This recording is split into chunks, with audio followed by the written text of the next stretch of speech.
Gente, vocês estão aqui em Jerusalém, no Monte Herzl. Por que deu esse nome ao Monte Herzl? Theodor Herzl é o pai do sionismo. Foi ele que, nos idos de 1890 em diante, começou a discursar em vários lugares da Europa para compatriotas judeus, dizendo para eles o seguinte: nós precisamos voltar para nossa terra. Nossa terra é a terra de Israel. Nós temos que voltar. Não adianta ficarmos espalhados, não adianta ficarmos aqui ou ali, não adianta ficarmos raízes aqui na Europa, enricarmos aqui. Nós temos que ir para a terra de Israel. Ele começou a discursar isso e começou a despertar o desejo em muitos judeus ao redor do mundo de fazer justamente isso, aliar. E isso não começou em 1948, não. Desde essa época, 1890, 95, 98, 99, levas de judeus vieram para cá. Por exemplo, Tel Aviv, 10 famílias de judeus em 1909 formou a cidade. A cidade hoje é aquilo que vocês viram. 10 famílias. Próximo a Tel Aviv tem a quarta maior cidade de Israel, Rishon LeZion. Vocês devem ter visto placa, é a quarta maior cidade de Israel. 10 famílias também, sempre número de 10 porque é o Minyan. Então, as cidades começaram a ser habitadas dessa forma, família. 10 famílias se juntaram e começou. Mas tudo isso inflamado pelo discurso de Theodor Herzl. Ele foi usado pelo Eterno para trazer o desejo de voltar a Sião. E isso foi começando como gota e de repente chegou a torrente de águas. Ele, o pai do sionismo, Theodor Herzl, está enterrado aqui. Não só ele, como muitas autoridades de Israel, o primeiro-ministro Yitzhak Rabin, Shimon Peres e outras autoridades. Mas a gente não veio aqui para ver essas autoridades. Nós viemos aqui, que eu quero que vocês entendam o sentimento da nação em relação aos soldados. Anualmente eles não honram esses homens que estiveram à frente da nação. O que são honrados são aqueles que deram a sua vida por ela. Soldados de 18, 19, 20, 21, a maioria jovens começando a vida. Vocês vão ver nos túmulos, tem a idade de cada um quando morreu. O que vocês vão notar nesses túmulos? Eu preciso que vocês observem uma coisa nos túmulos. Todos são iguais. Não importa se o cidadão era rico, se o outro era filho do primeiro-ministro, se o outro era filho de um servente. Todas as lápides são iguais, não há uma diferente. Não há uma diferente da outra. Quer dizer, todos são iguais. Todos são iguais. Isso também para nós é um ensinamento. Quando morre, todo mundo é igual. Você pode colocar uma lápide de ouro para mas todos vão se decompor. Todos nós somos iguais. É lindíssimo o cemitério, lindíssimo, lindíssimo. Vocês vão ver torneiras e tipo regadores. Isso é para sempre lavar os túmulos, lavar as lápides, porque sempre se visita, principalmente no aniversário da morte ou no aniversário do morto. E também rega as plantas também. Mas o principal é limpar o túmulo. Aqui se honra muito a memória dos mortos, colocando uma pedra em cima de um túmulo que você visita, de um túmulo. Então você vai ver um túmulo cheio de pedra em cima, não é que está sujo não. Ali é todo mundo que visita, coloca uma pedrinha como um memorial. Pedra é memorial. Daí que a escritura fala que as pedras falarão, porque as pedras são memoriais. Quando Yaakov, por exemplo, fez um acordo com o seu sogro, Lavan, O que é que eles fizeram? Coluna de pedra, pedra memorial. Quando ele fez um voto com Adonai lá em Bet-El, o que é que ele fez? Colocou uma pedra como coluna. Isso é testemunho. Quando ele fez o túmulo de Rachel, o que é que ele fez? Colocou pedra como coluna. Isso é bíblico, é algo que sempre se praticou. A pedra é um memorial. Então vamos adentrar aqui ao cemitério. Ele é muito grande. Tem alguns monumentos ali, mas eu quero concentrar a nossa visita aqui na parte dos soldados. Passar uma semana, teria que ficar só aqui. Teria que ficar aqui. Primeiro porque é a cidade santa. É a cidade escolhida pelo Eterno. Principalmente lá na parte antiga. Gente, vocês estão vendo pedrinha, tá vendo essas pedrinhas? É o que eu tô falando pra vocês. Por exemplo ali, ó, tem uma pedrinha ali, ó. Alguns têm mais do que outros. Muitas vezes esse que tem mais é uma pessoa que tem muita família por aqui. O outro às vezes fez aliar e toda a família dele mora em outro país. Aí vem aqui de vez em quando. Tá vendo? Aquele aqui só tem 2 pedrinhas. Mas eu quero que vocês vejam o seguinte: todos são iguais, tá vendo? Todos têm a mesma lápide, a mesma descrição, o mesmo símbolo, que é o símbolo do exército. Svá vem da palavra de Sevaot, exército. Svá é exército. Tem idade, né? Cada um Que é a idade de cada um? 19 anos. 19 anos, 21 anos, 29 anos, 32 anos, 19 anos. Esse aqui tem foto.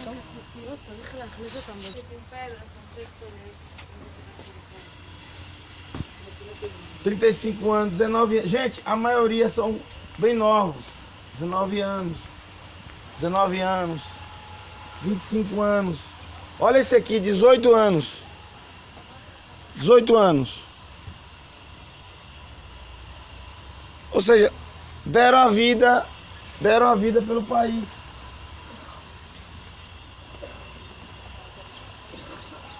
Para Israel se tornar o que se tornou hoje, para você poder visitar Israel hoje, essas pessoas deram a vida. Porque isso aqui, quando começou em 48, isso aqui era um campo de guerra. Quando a nação começou em 14 de maio de 48, no mesmo dia à noite, 5 nações árabes invadiram para destruir, atacar. Estou vendo ali os regadores ali? Esse aqui viveu bem. Esse viveu bem. Vou botar uma pedrinha ali. Aqui no fio.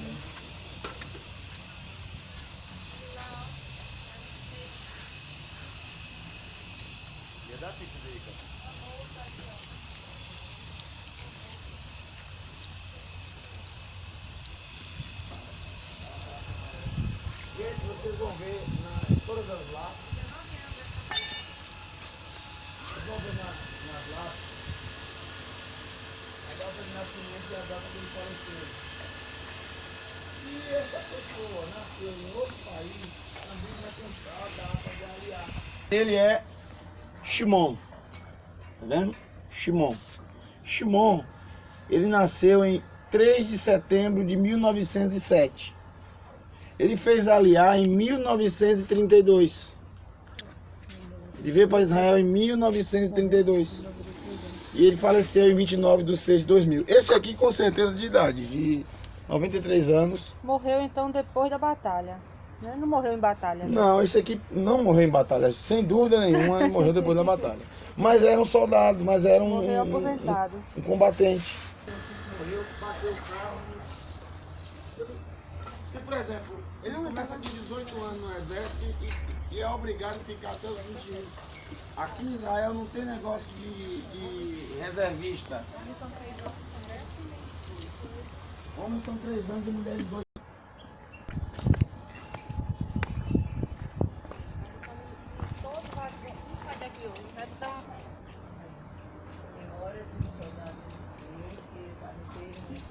minorar aí, subentendido. É, exatamente.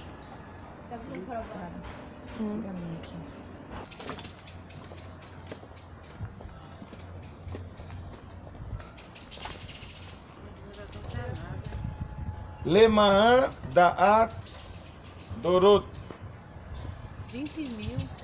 para recordação por todas as gerações. Ali é russo. Para recordação por todas as gerações. Bnei Israel, os filhos de Israel. Shoftim. Você sabe o que é Shoftim? Quem sabe o que é Shoftim? Juízes.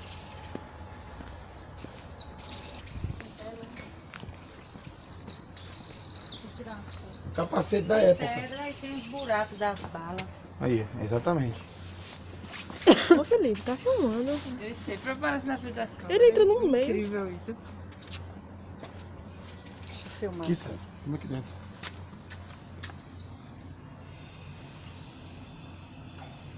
Capacete. Foi de bala mesmo. Ó. Um é um buraco maior.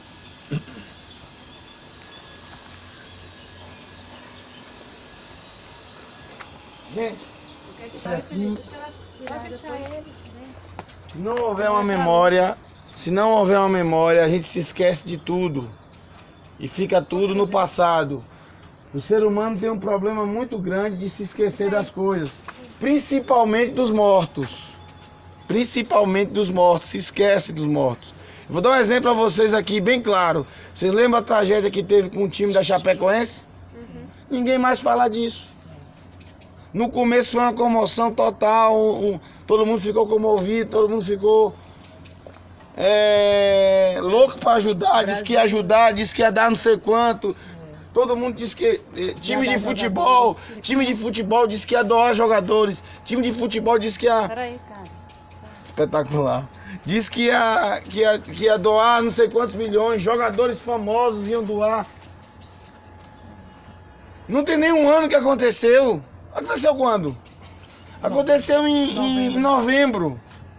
Nós estamos em que mês agora? Março. Dezembro, janeiro, fevereiro, março. 4 meses. Já praticamente não se fala mais nisso. E vai passar o tempo e ninguém vai lembrar mais. Porque o ser humano, ele não tem... O ser humano, em geral, ele não tem memória. Você tira pelos parentes, né, que morrem. Pra que lá ver? Eu mesmo. Ah, pra que morrer? Morre e deixa lá e acaba. E não há... Depois do estudo da Torá, eu já Exatamente, a ir lá e escritura... arrumar o túmulo dela. A escritura ensina justamente isso. Ali, né, Honrar a memória. Honrar a memória. Ah. E essas pessoas que morreram aqui, foram pessoas que deram a vida pela nação. Nós estamos aqui hoje visitando isso aqui. Nós estamos visitando Israel hoje. Nós fomos lá nas colinas do Golã. Gente, vocês viram a nascente do Iardém? Não viram? Viu? Só é possível porque milhares de pessoas morreram lá. Aquilo ali era uma bomba, aquilo ali.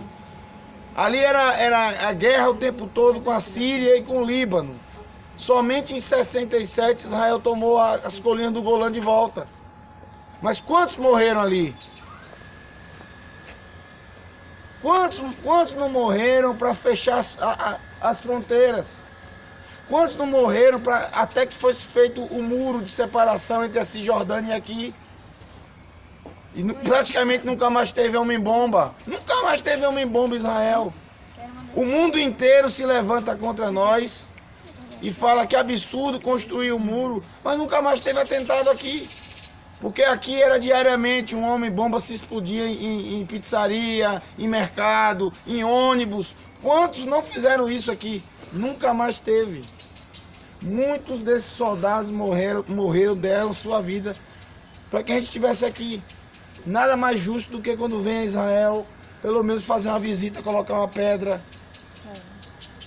Porque é uma forma de agradecer, de ser grato. Porque se a gente está aqui visitando hoje, se temos capacidade hoje de alugar um carro e sair viajando pelo país, visitando por causa dessas pessoas.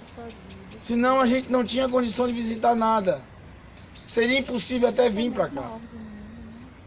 Então, para mim, é uma justa homenagem que se faz. Eu amo muito isso aí, de fazer essa homenagem a essas pessoas.